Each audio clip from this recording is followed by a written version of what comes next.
Bonjour à toi, je suis William de chez Love Up, le premier accompagnement en reconquête amoureuse pour les femmes. Et aujourd'hui, je vais te montrer comment créer le manque chez ton ex, mais de manière intelligente et durable. Parce que oui, le but ce n'est pas de le rendre jaloux 2 minutes, c'est de réveiller chez lui une frustration, un sentiment de vide qui le pousse à revenir de lui-même. Tu vas voir, c'est bien plus subtil qu'un simple silence radio mécanique. Et surtout, je vais t'expliquer ce que font la plupart des femmes qui les empêchent de créer ce manque. Pour toi qui es nouvelle sur ma chaîne YouTube, je te propose tout simplement de t'abonner juste en dessous. Tu verras qu'au quotidien, je te partage de nombreux contenus vidéo pour que tu puisses te sentir mieux et épanoui, surtout dans ton quotidien sentimental. Avant de commencer, je te rappelle que nous proposons chaque mois 10 places offertes pour une première consultation pour faire le point sur ta situation, les causes de la séparation et les actions à mettre en place pour reconquérir ton homme. C'est uniquement sur candidature. À la fin de cette vidéo, tu auras juste à cliquer dans le lien en description pour tenter d'être sélectionné pour cet appel. 1. Le silence radio, c'est la base, mais c'est loin d'être suffisant. Tu l'as sans doute entendu. Fais un silence radio, il va revenir tout seul. Oui, c'est vrai, mais seulement si tu changes en parallèle.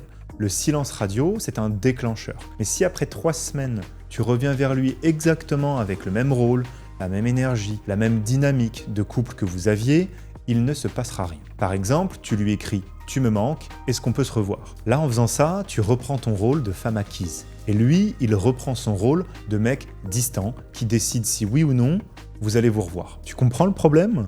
Tu es dans un rôle et ton ex prend toujours le rôle complémentaire. Donc si tu veux créer du manque, il faut aussi changer de rôle. Arrêter d'être celle qui court, celle qui supplie, celle qui fait tout, et devenir celle qui prend de la valeur.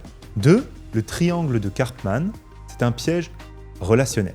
Ce triangle, c'est un modèle psychologique qui nous montre qu'on prend souvent un des 3 rôles, le sauveur, la victime ou le persécuteur. Et dans ton couple, tu avais un rôle. Peut-être que celui qui prenait toutes les décisions, ou au contraire celle qui se plaignait souvent, ou celle qui voulait sauver la relation à tout prix. Mais aujourd'hui, ton ex te connaît dans ce rôle, donc si tu reviens dans la même posture, il ne sera pas surpris. Il saura à quoi s'attendre et tu ne crées pas de manque. Tu crées de la routine.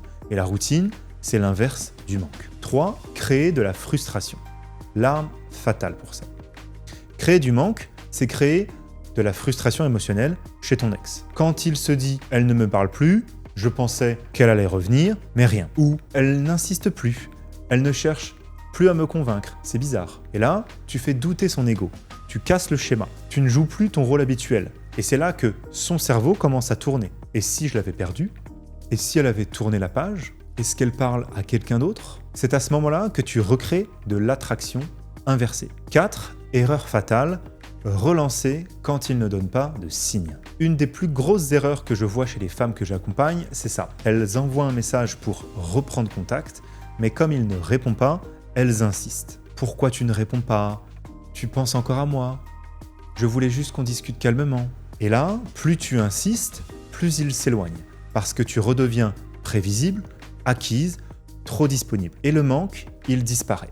Ce que tu dois faire à la place, tu tends une perche une fois. S'il n'y a rien en face, tu repars. Tu laisses place au silence. Tu attends qu'il revienne de lui-même. Et ça, c'est difficile. Mais c'est ça qui crée la vraie frustration. 5. Ce que tu dois viser. Redevenir une énigme.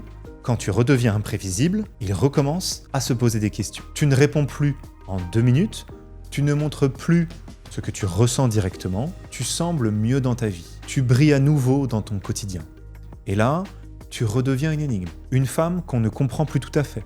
Et c'est exactement ça qui crée l'envie de revenir. Conclusion, créer du manque, ce n'est pas juste couper les ponts, c'est créer une sensation de vide et de perte de contrôle chez ton ex. C'est le faire douter.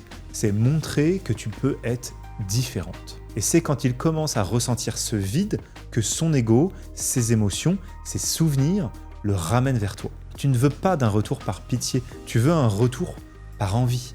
Et ça commence maintenant. Si tu veux qu'on t'aide à y voir plus clair sur ta situation, que tu veux qu'on analyse ensemble ce qu'il s'est passé et voir si un retour est possible, sache que chaque mois, on offre 10 places pour une première consultation gratuite avec mon équipe. C'est une analyse personnalisée, offerte pour faire le point. Le lien est juste en dessous. J'espère en tout cas que cette vidéo t'aura plu. Si tu as la moindre question, n'hésite pas, c'est juste en dessous que ça se passe dans la rubrique commentaires. N'hésite pas aussi à m'indiquer si tu te retrouves ou pas dans une des situations. Je me ferai un plaisir d'y répondre en dessous et de t'aider. Il ne me reste plus qu'à te souhaiter une belle journée. C'était William de Love Up. À bientôt pour une prochaine vidéo.